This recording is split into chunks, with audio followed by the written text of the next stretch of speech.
Alors aujourd'hui, on va parler de l'importance de bien planifier sa retraite. Quand on prend la route pour un très long trajet, on fait généralement une confiance totale à son GPS de bord. Ah oui, complètement. On entre la destination et on se laisse guider, sans trop réfléchir. C'est ça, il y a un vrai confort psychologique. L'écran affiche une heure d'arrivée bien précise, à la minute près, le nombre exact de kilomètres restants, et voilà. La ligne d'arrivée est claire, le contrat est passé. C'est vrai que le chemin est tracé, ce qui permet à l'esprit de se projeter sereinement, quoi. On n'a pas besoin de scruter chaque panneau sur l'autoroute. Et c'est là que ça devient intéressant. Imaginons un instant le scénario inverse. Vous roulez à bonne allure, l'esprit tranquille, et soudain, la voix synthétique du GPS résonne dans l'habitacle. La fameuse phrase que tout le monde redoute. Exactement. Recalcul de l'itinéraire en cours.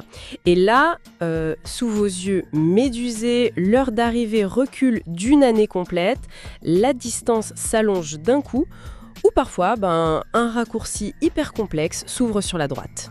Et là, c'est la panique. C'est la définition même d'une rupture de contrat, en fait. Toute la planification qu'on s'était faite, elle s'effondre en une fraction de seconde. Et ça laisse place à une sacrée incertitude.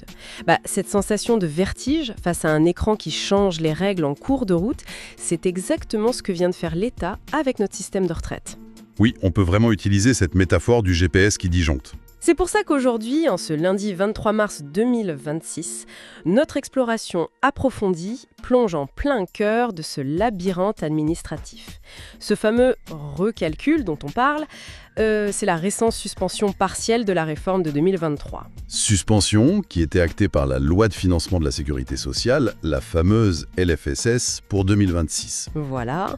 Et le but de notre analyse aujourd'hui, c'est pas de faire un cours de droit soporifique. On veut vraiment décrypter une mécanique qui impacte des millions de vies au quotidien.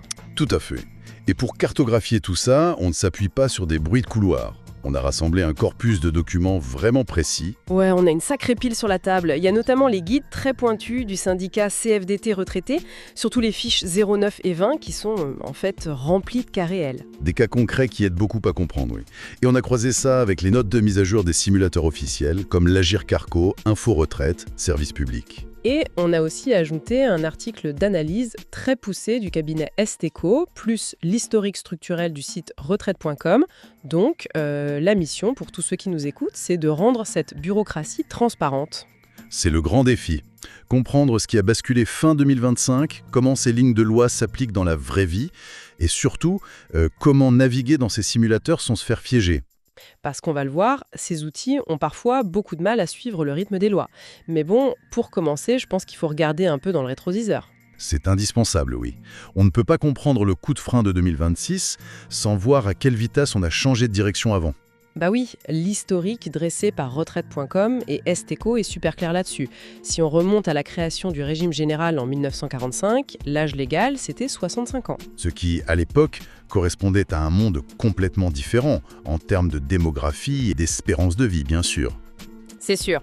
Ensuite, il y a eu ce grand changement de paradigme en 1983. L'âge est descendu à 60 ans. Le fameux passage à 60 ans, oui. Un vrai marqueur de progrès social à ce moment-là. Puis, les contraintes financières ont inversé la vapeur et on est remonté à 62 ans avec la réforme de 2010. Ce qui nous amène à la grosse réforme dont tout le monde se souvient, celle de 2023. Le plan de vol prévoyait de repousser progressivement l'âge jusqu'à 64 ans. Avec une durée de cotisation atteignant un sommet de 172 trimestres. Donc, concrètement, 43 années pleines. 43 ans de boulot non-stop, ouais. Mais voilà, la LFSS pour 2026, qui a été promulguée le 30 décembre 2025, est venue percuter tout ça. Un énorme coup de frein imposé par le législateur, oui. Le relèvement de l'âge légal est brutalement suspendu, ou du moins très ralenti pour les générations qui étaient en première ligne. Prenons un exemple concret pour que ce soit clair. Quelqu'un qui est né, disons, entre le 1er janvier 1964 et fin mars 1965. Très bon exemple. Pour cette cohorte, l'âge légal est désormais figé à 62 ans et 9 mois. La progression s'arrête là. Donc, quelqu'un né le 1er janvier 1964, qui pensait devoir attendre 2027 à cause de la réforme de 2023. Eh bien, cette personne découvre qu'elle peut faire valoir ses droits dès le 1er septembre 2026. L'horizon s'est rapproché d'un coup. C'est une bonne nouvelle sur le papier. Mais attendez, j'ai une question super importante là-dessus. Si l'âge recule, est-ce que le nombre de trimestres requis baisse aussi par magie? Ah, et c'est là qu'est le grand mirage législatif. Malheureusement, non. C'est bien ce qui me semblait. Si on regarde les données d'info retraite, c'est très clair. L'âge légal a été adouci, certes, mais la durée d'assurance reste d'une rigidité absolue. Pour notre génération 1964, il faut toujours 170 trimestres. 170 trimestres, pas un de moins. Donc en fait, l'âge légal, c'est juste une clé pour ouvrir la porte. Mais ça ne garantit pas du tout ce qu'il y a derrière. Exactement. C'est une très bonne analogie. L'âge ouvre le dossier, mais c'est le nombre de trimestres qui détermine la taille du trésor. Ouvrir la porte prématurément sans les trimestres, c'est s'exposer à de très lourdes sanctions financières. Ouais, ça fait peur. Mais ce parcours très standardisé avec son âge pivot et ses trimestres, il s'applique pas à tout le monde. Heureusement, non.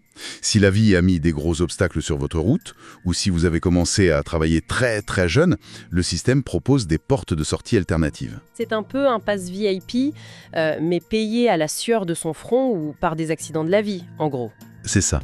La fiche 09 du syndicat CFDT détaille très bien ces exceptions. On parle de la retraite pour inaptitude, pour invalidité et pour les bénéficiaires de l'AAH, l'allocation aux adultes handicapés. Et pour eux, ce fameux frein de 2026 ou le report à 64 ans, ça ne change rien. Rien du tout. Leurs droits ont été sanctuarisés. Le législateur maintient un départ possible dès 62 ans pour ces profils. D'accord. Et il y a aussi les carrières longues, évidemment. Tout à fait. Selon Info Retraite, si vous avez commencé avant 16, 18, 20 ou 21 ans, vous pouvez partir plus tôt. Quelqu'un qui a validé 5 trimestres avant ses 16 ans peut parfois partir à 58 ans. À condition d'avoir tous ces trimestres, bien sûr. Toujours, oui. Alors, il y a un point critique que j'ai lu dans les retours du forum CFDT, et c'est un vrai piège sémantique. On entend souvent parler de retraite à, je cite, taux plein pour une invalidité à 62 ans. Oui, l'expression « taux plein ». Sauf que dans la tête des gens, taux plein, ça veut dire pension complète. Mais c'est pas du tout le cas, n'est-ce pas? Non, et c'est terrible. C'est la fameuse mécanique de la proratisation. Le taux plein vous garantit 50% de votre salaire moyen, ce qui est le maximum, mais, et c'est un grand mais, ça dépend de votre durée de cotisation. C'est là que le cas d'Élise sur le forum CFDT est hyper parlant et tragique, franchement. Complètement tragique, oui. Élise est en invalidité depuis 18 ans. À 62 ans, l'administration la bascule d'office à la retraite avec ce fameux taux plein de 50%. On se dit, super, elle est protégée. Sauf qu'à cause de sa maladie, elle n'a accumulé que 73 trimestres dans toute sa vie. La formule mathématique est cruelle. On prend son salaire, on applique les 50%, D'accord. mais ensuite on multiplie par les 73 trimestres acquis et on divise par les 170 trimestres requis. Oh là là. Donc la somme s'effondre. Totalement. Sa pension brute finale tombe à 196 € par mois. 196 €, c'est fou. Le mot plein est vraiment trompeur. Il génère une incompréhension totale, oui. Et parfois l'administration que de l'anxiété sans le vouloir. C'est le cas de Nono, un autre témoignage. Ah oui, l'histoire de Nono, né en 64, il touche l'AAH et du jour au lendemain, il voit sur son compte qu'une demande de retraite a été lancée à sa place, automatiquement. C'est ça. La CAF a vu qu'il approchait de la charnière, donc l'algorithme a directement envoyé le dossier à la Caisse nationale d'assurance vieillesse. L'intention est bonne, c'est pour éviter une rupture de revenus. L'intention est excellente. Mais en pratique, l'usager reçoit des courriers contradictoires, il perd la maîtrise de son dossier et ça crée une panique immense. Le système automatisé est très opaque. C'est clair. Bon, et pour ceux qui n'ont pas de situation de handicap, comment le système pénalise ou récompense le moment du départ? La fiche de 20 de la CFDT parle de la décote et de la surcote. C'est les deux grands leviers financiers. La décote d'abord, c'est la pénalité. Si vous partez avant 67 ans sans vos trimestres, on vous enlève 1,25% par trimestre manquant. Avec un plafond, je crois? Oui, plafonné à 12,5%. Et cette baisse est à vie. À vie, d'accord. Mais à 67 ans, c'est l'âge magique, non? C'est le seuil d'annulation.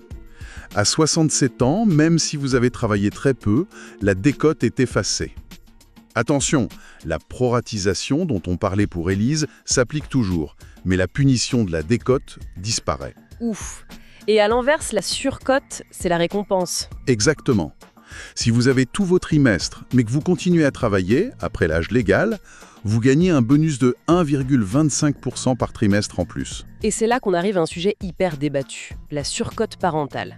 En 2023, ça a été présenté comme un cadeau incroyable pour les mères de famille. Oui, la mesure permet aux mères d'obtenir cette surcote non plus à 64 ans, mais dès 63 ans. et avec un avantage de calcul sur les 23 ou 24 meilleures années de revenus au lieu des 25 habituels. Sur le papier, c'est génial. Mais en fouillant sur le forum syndical, et notamment en lisant les réponses de Claude, le modérateur, on comprend vite la réalité. Claude explique très bien les coulisses de cette loi, en effet. Bah oui, parce qu'en fait, c'était une rustine, ce truc. Le report de l'âge pénalisait surtout les femmes. Elles avaient leur trimestre très tôt grâce au bonus par enfant, mais devaient quand même bosser gratuitement jusqu'au nouvel âge légal. C'est purement factuel, oui. La surcote parentale a été réclamée par les syndicats pour compenser cette anomalie arithmétique. Le législateur corrige souvent ses propres angles morts de cette façon. Ouais, enfin, ça rajoute une couche de complexité. Entre les âges figés, la proratisation, la surcote parentale, franchement, le cerveau humain déclare forfait. C'est pour ça qu'on se rue tous sur les simulateurs en ligne. Les simulateurs sont devenus indispensables. L'Agir Carco et le service public ont d'ailleurs mis à jour leurs outils en février 2026 pour intégrer la nouvelle loi LFSS. Donc, si je fais une simulation aujourd'hui, le résultat est parfait. Eh bien, c'est là qu'il faut être extrêmement prudent. L'Agir Carco elle-même prévient que certaines mises à jour ne seront prêtes qu'avant l'été. Ah bon? Comme quoi, par exemple? L'intégration des trimestres enfants pour les carrières longues ou certaines bonifications pour les femmes fonctionnaires. Si vous simulez aujourd'hui, le calcul peut être incomplet. Et ça peut avoir des conséquences graves. Regardez le cas de Patricia sur le forum. Elle prépare son départ avec un conseiller de l'État et un logiciel officiel, le logiciel Morel. Un cas d'école sur les failles de la prédiction logicielle, oui.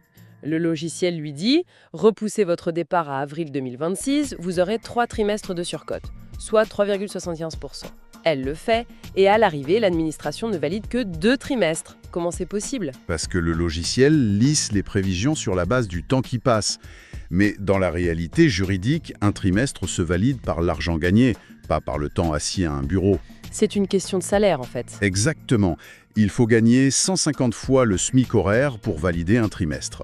Si son salaire sur la fin était un peu juste ou tombé à cheval sur un mois, le dernier trimestre ne s'est pas validé. Donc le logiciel a supposé qu'elle gagnerait assez, mais la vraie administration s'est basée sur les vrais chiffres.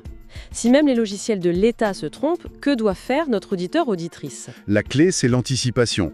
Les simulateurs ne font qu'aspirer les données de votre relevé de carrière. Si ce relevé est faux, s'il manque des jobs d'été, des périodes de chômage non transmises, le calcul final sera faux. C'est le fameux ITOF, données fausses en entrée, résultats faux en sortie. Exactement. C'est pour ça qu'il faut auditer son dossier, idéalement dès 55 ans. Demander des corrections à cet âge-là est beaucoup plus facile que 3 mois avant de partir. C'est un super conseil. Bon, si on synthétise tout ça, la retraite en France, c'est pas vraiment une ligne d'arrivée fixe, c'est une cible qui bouge tout le temps. La LFSS de 2026 a apporté un répit, c'est vrai, en figeant l'âge légal pour certains.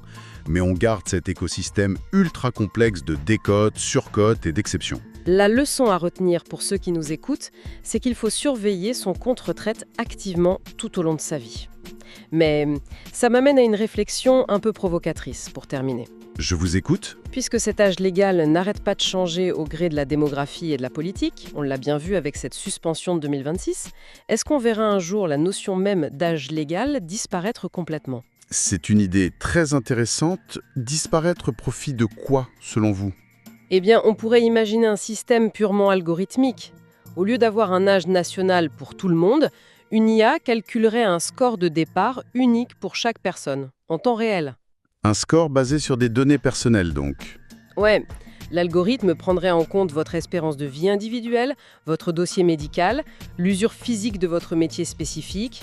Le GPS ne regarderait plus juste la distance, il évaluerait l'état de fatigue exact de votre moteur pour dire c'est le moment de s'arrêter. C'est une projection fascinante. Et techniquement, avec l'évolution des données de masse, c'est tout à fait concevable pour l'avenir de notre modèle social. Voilà, on laisse ceux qui nous écoutent méditer là-dessus. Le recalcul de l'itinéraire n'est sûrement pas terminé. Alors pour résumer, l'important est de bien planifier. Exactement. La prévoyance est la clé.